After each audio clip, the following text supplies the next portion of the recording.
Bismillahirrahmanirrahim. Assalamualaikum warahmatullahi wabarakatuh. Waalaikumsalam. Alhamdulillahirabbil alamin. Allahumma shalli ala sayyidina Muhammad wa ala ali sayyidina Muhammad. Sholatan tuwasi'u biha 'alaina al-arzaq wa tuhassil biha 'alaina al-akhlaq. Wa ala alihi wa sahbihi ajma'in. Amma ba'd. Saudara-saudara hadirin yang saya hormati, alhamdulillah kita kembali memulai rutinan zikir dan doa bersama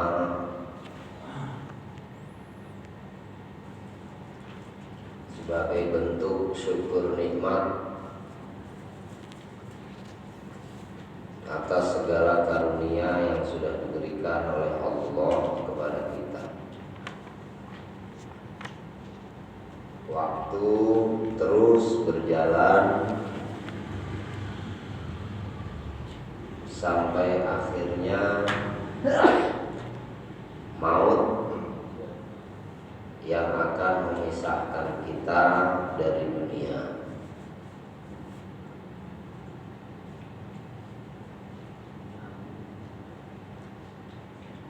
Kebiasaan kita kumpul bersama dalam hal yang baik, manusia secara umum ajal datang di saat dia melaksanakan kebiasaannya, dan di akhirat nanti manusia dikumpulkan bersama orang-orang sebagaimana waktu hidup di dunia bersama.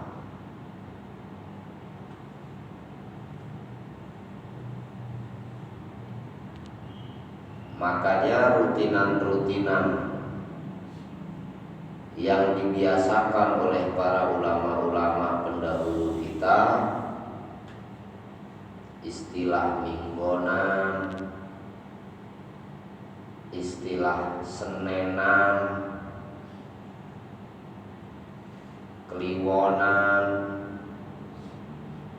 hanya sebagai bentuk untuk latihan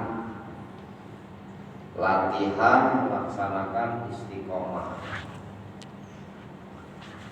Dalam ilmu tasawuf disebut mujahadah. Mujahadah itu latihan bersungguh-sungguh. Orang yang melakukan mujahadah disebut mujahid. Orang yang berjuang bersungguh-sungguh. Bersungguh-sungguh dengan aktivitas yang dia kerjakan. Maka istilah perang fisabilillah disebut mujahid Allah. Para pejuang-pejuang Allah.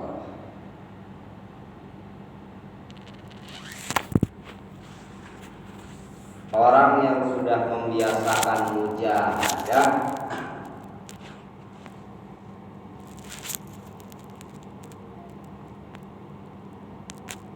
sampai akhir hayatnya datang nanti,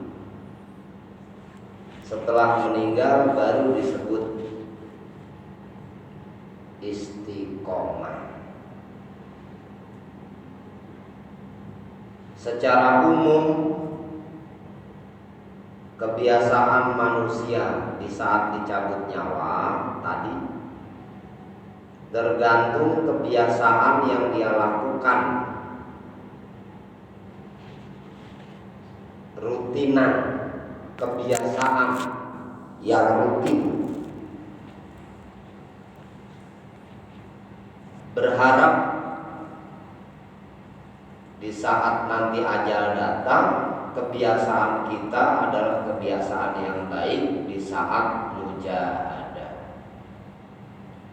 di saat kita berjuang bersungguh-sungguh di jalan agama Allah. Itu tujuannya. Mujahadah yang kita lakukan membiasakan melafazkan kalimat-kalimat zikir kepada Allah, dirutinkan dan dibiasakan. Tujuannya apa? Dijaharkan.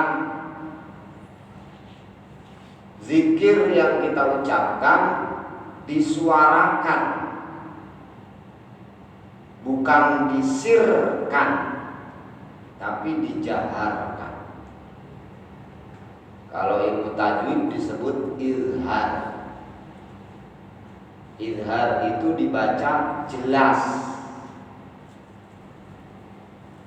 kedengarannya jelas. Maka zikir yang disuarakan dan dibiasakan secara rutin, tujuannya diantaranya ketika ajal datang supaya kita mulutnya bisa melafazkan kalimat zikir yang sudah kita rutinkan. Afdhalu zikri la ilaha illallah. Siapa orang di akhir ajalnya bisa mengucap kalimat la ilaha illallah, itu ahli surga, husnul khotimah, meninggal baik di akhirnya.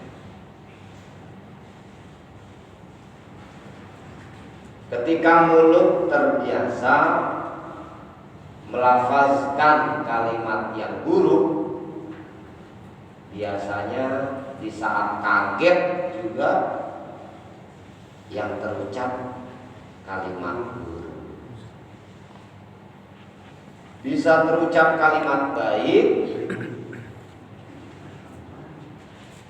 karena dibiasakan. Kaget dura, astagfirullah. Kayak duduk juga, la ilaha illallah. Tabrakan juga Allah. Mati. Itu tujuan para ulama membuat rutinan-rutinan begitu. Lebih baik mana lafaz zikir diucapkan supaya terdengar atau disembunyikan di dalam hati aja? Walaupun sebagian para ulama berbeda pendapat, tapi Rasulullah SAW juga menzaharkan, karena faedahnya bisa menggugah, jadi wasilah untuk menggugah, mendapatkan hidayah bagi orang lain yang mendengarnya. Bahkan dikatakan dalam hadis Rasul, kalimat-kalimat zikir yang diucapkan oleh hamba-hamba Allah di dunia terdengar oleh makhluk-makhluk selain manusia, mereka menjadi saksi nanti di akhirat. Bahkan sampai ikan-ikan di lautan sekalipun.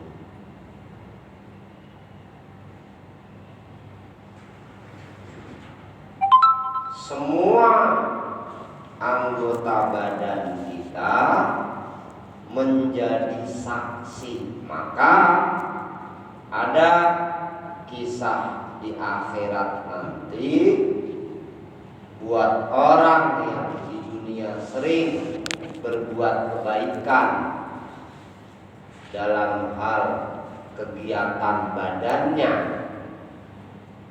dan dia ditakdirkan masuk neraka dulu, anggota-anggota badannya yang biasa digunakan untuk zikir kepada Allah tidak bisa termakan oleh api neraka, bahkan bercahaya. Taruhlah bisa kemakan sampai titik hatinya nggak bisa kemakan, sampai tinggal jantungnya itu nggak bisa kemakan api. Teriak mengucap lafaz tauhid, la ilaha illallah Muhammadur Rasulullah, terus dilafazkan begitu terus sampai suaranya itu terdengar ke penghuni surga, suara dari neraka itu, sampai terdengarlah ke baginda Rasulullah SAW. Ada yang menyebut nama Muhammadur Rasulullah, nggak tenang Rasulullah keluar dari surga, menghampiri neraka, maksa masuk. Seketika padam semua api neraka. Begitu dilihat mana orangnya, udah tidak berbentuk, hanya ada seonggok jantung. Diambil jantung manusia atau jantung sapi. Nauzubillah subhanahu. Diambil itu jantung, dibersihkan, dicuci di telaga Al-Kautsar, cuci bersih, diizinillah dengan izin Allah dibentuk kembali wujud rupa jasadnya. Setelah dibentuk, tapi masih ada sebercak tanda di keningnya, belum dibersihkan. Dipersilahkan masuk ke surga. Dipermalukan oleh penghuni surga, disengserikan, dijarut di nerakanya, era kabina-bina, sampai ngejerit nyuhunkeun ka Gusti Allah, ya Allah, kembalikan dewe abdi ka neraka. Era Gusti, oh si horeng masih aya tandana. Dibasuh deui sekali deui. Setelah dihilangkan tandanya, masuk lagi ke surga, disambut oleh para penghuni surga dengan riang gembira. Itu rupanya para ulama kita, guru-guru kita mengajak agar kita mau bermujahadah. Maka muncullah istilah torekot yang merutinkan kebiasaan zikir kepada Allah khusus. Torekoh, torik, jalan, artinya jalan menuju Allah. Ingin selamat, pulang dengan bahagia nantinya. Torekoh di Indonesia ratusan, tapi yang paling masyhur ada 70-an, bahkan 73 dalam hadis mah.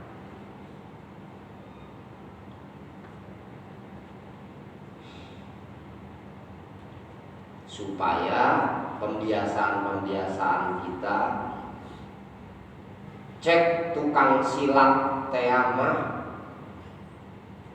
orang-orang yang ahli bela diri, kalau rutin latihannya supaya manjing, supaya refleks dalam keadaan apapun bisa refleks, seperti waktu dia latihan ditepak setik babaturan, woi ada kamar siap, langsung ditendang kita jelema, refleks karena kaget. Supaya begitu. Jadi di saat kita kaget, ajal datang, mulut bisa refleks, eling ka Gusti Allah.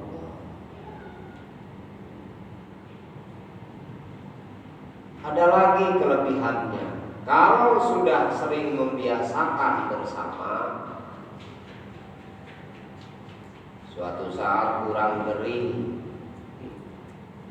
ngarumpuyuk di ICU di rumah sakit, ayeuna teh giliran rutina ngabayangkeun we pikiranna karumpul kaparanggi jeung babaturan, abdi mah ngarumpuyuk di dieu Gusti, ngawawaas we begitu nempo jam geus arek jam 9, setengah 9 geus mulai.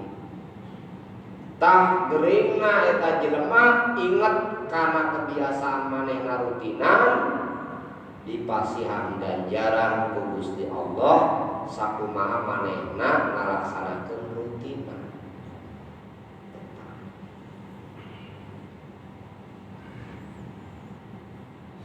Lamun dicaritakeun keutamaan, aduh masya Allah. Lempangna jelema timah menuju tempat majelis ilmu, perlangkahnya saja ditinggikan derajatnya,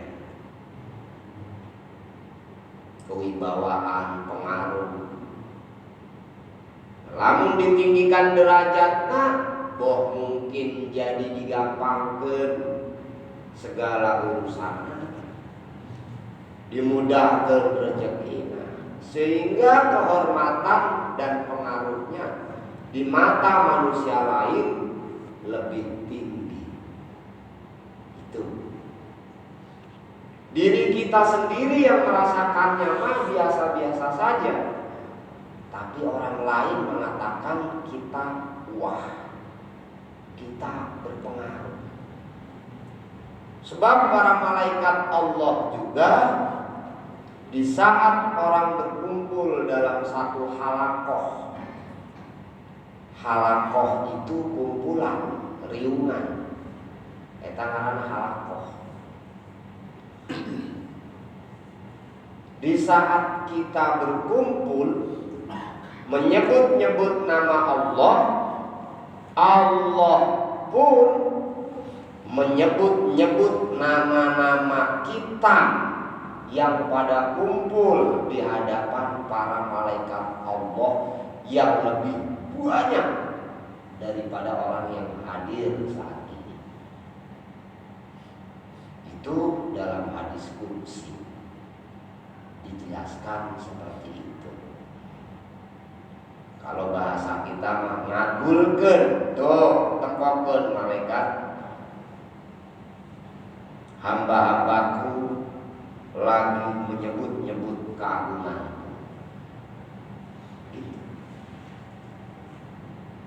Maka di dalam Al-Quran, tastaghitsuna rabbakum fastajaba lakum anni mumiddukum bi alfin minal malaikati murdifin. Jika kalian mau bermunajat, berdoa bersama-sama, tuh bersama-sama bebarengan, fastajaba lakum, maka kami akan kabulkan untuk kalian. Paminta-paminta tadi bakal dikabulkan. Iya firman Allah kudu diyakini ku urang. Mantap, lamun ngadoa sorangan mah segen males, maca istighfar timbang 33 kali ge asa nila.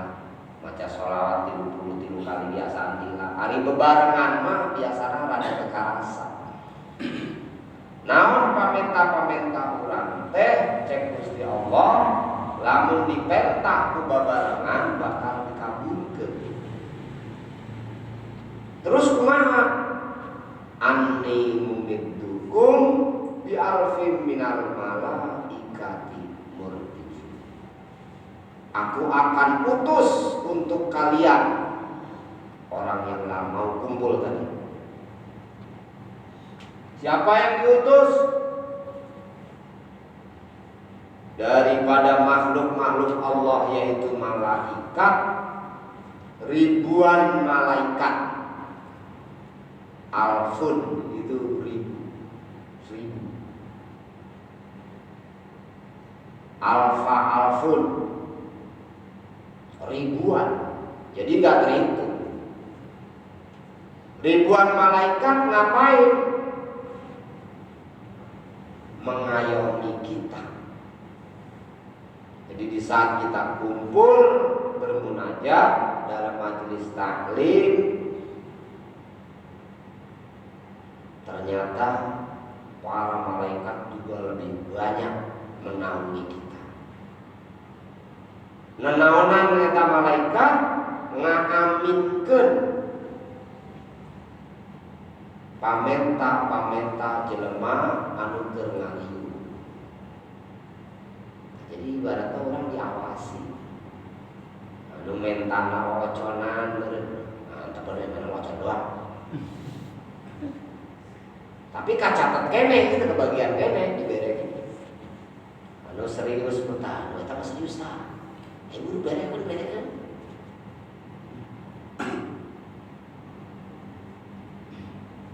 Belum lagi malaikat-malaikat yang keluar dari setiap lafaz yang kita ucapkan. Jadi malaikat-malaikat itu khusus yang oleh Allah diciptakan sesuai kerja masing-masing. La ilaha illa anta subhanaka inni kuntu minadh dhalimin. Itu kan ayat Quran. Memuji kepada Allah. Doanya Nabi Yunus alaihi salam.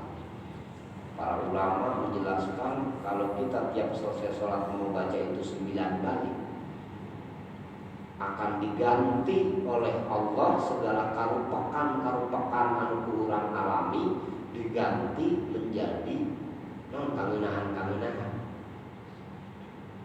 Sebab saat itu kisah Nabi Yunus alaihissalam keriweuh aya dina jero beurteung laut Nun, ikan panggede.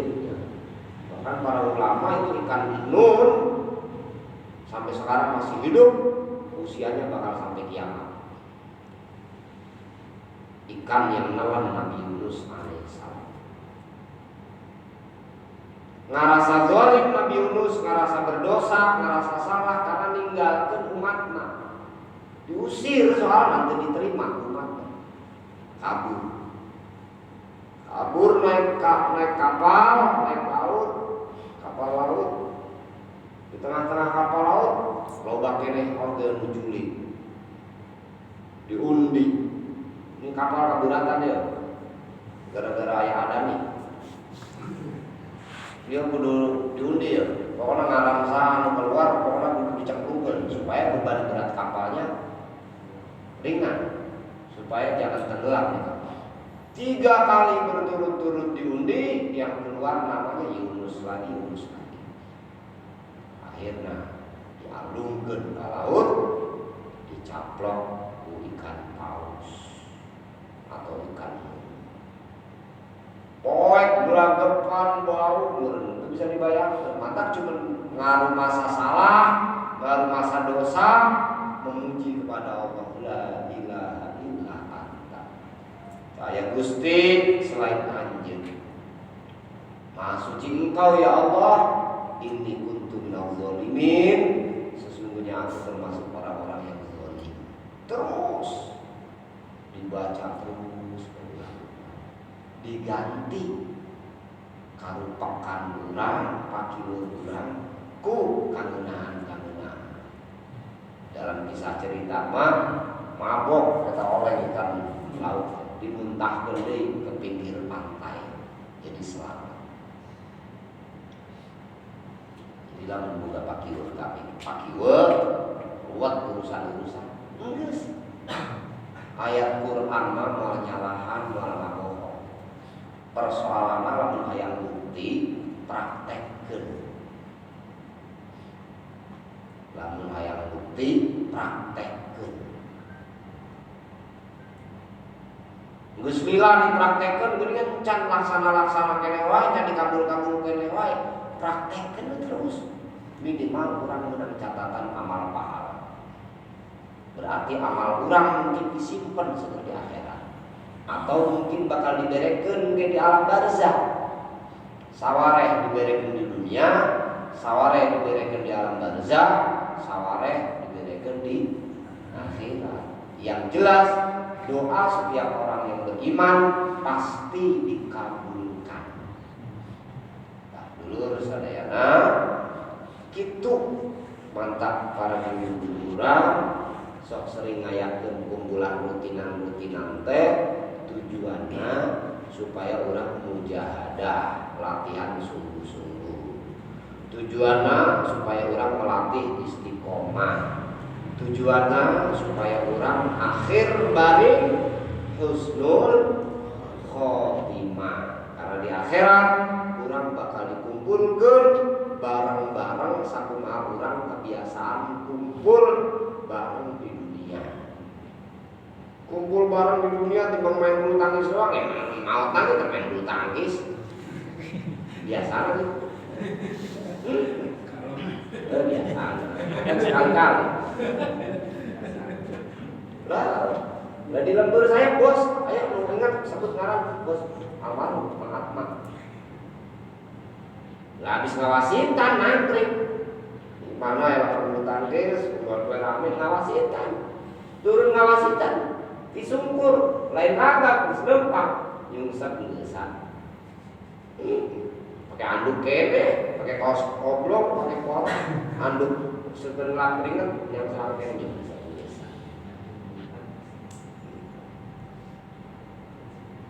Nah, halus kan terkini, nyungsep. Tapi sanu daeng kira mah enggak. Kan sahib kene. Husnul khotimah. Saya kenal di Hongkong. Tentunya apa sehat? Siapa ikhtiar aja.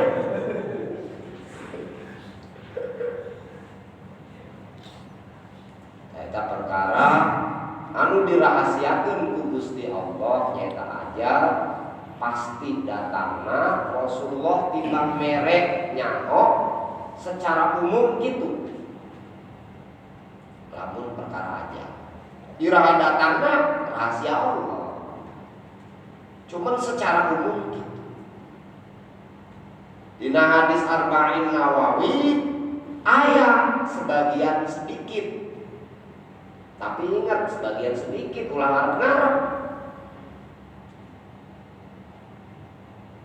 Jelema anu katempona ahli ibadah bahkan selembur setiap jelema anu wawuh ka manehna teh eueuh anu ngomong manehna mah ahli maksiat. Jelema eta mah taat alim. Can pernah ngadenge main bader atau maksiat macam. Karena Allah sudah mentakdirkan dia suul khotimah begitu meninggalnya dia melaksanakan kemaksiatan yang orang lain nggak tahu, tapi dia menjadi suul khotimah. Kebalikannya, semua orang yang kenal dia cari taman yang nanti halus, berbuat baik, jahat terus penggerong. Pokoknya kejahatan main KB mah. Tapi karena takdir Allah sudah tercatat dia husnul khotimah, begitu meninggalnya dia husnul khotimah. Sampai ada satu kisah zaman Nabi Musa alaihissalam. Kalau pengen tahu waliku, kata Nabi Musa dititah Gusti Allah mendatangi satu tempat, dititah mandikan jenazah, dititah nyolatkan jenazah, dititah kuburkeun. Salemur eta jelema teh embung nguruskeun eta jenazah, sebab disangkana eta jelema penjahat, ahli maksiat. Si goreng sampai Nabi Musa diutus. Begitu didatangan Nabi Musa bingung. Kok Allah minta nguruskan dia jenazah sementara orang-orang di sekitarnya aja nggak mau. Oh, ditanya hiji-hiji ge. Eueun nguruskeun pisan, mantap buat arang eueun nguruskeun jenazah. Karena selama hidupnya katanya banyak melakukan kejahatan-kejahatan. Tapi memang dalam 1 minggu ini, beberapa hari ini dia jarang kelihatan, tahu-tahu meninggal. Dalam beberapa hari itu rupanya itu orang bertobat sungguh-sungguh tanpa diketahui oleh orang banyak, sehingga dia husnul khotimah. Tapi kejadian seperti itu hanya sebagian sedikit. Secara umum tadi tergantung kebiasaan kitanya apa. Itu dulur sadayana anu bisa mudah-mudahan jadi pengeling-eling motivasi seger urang sadaya. Mumpung urang masih dikasih kesempatan hirup umurnya lelek wae, tenaga makin leles, mantap hati urang segetkeun dengan cara latihan rutinan, dirutinkeun. Mugi urang sadayana senantiasa dipasihan hidayah, kekuatan untuk taat kepada Allah Subhanahu wa taala. Astagfirullah.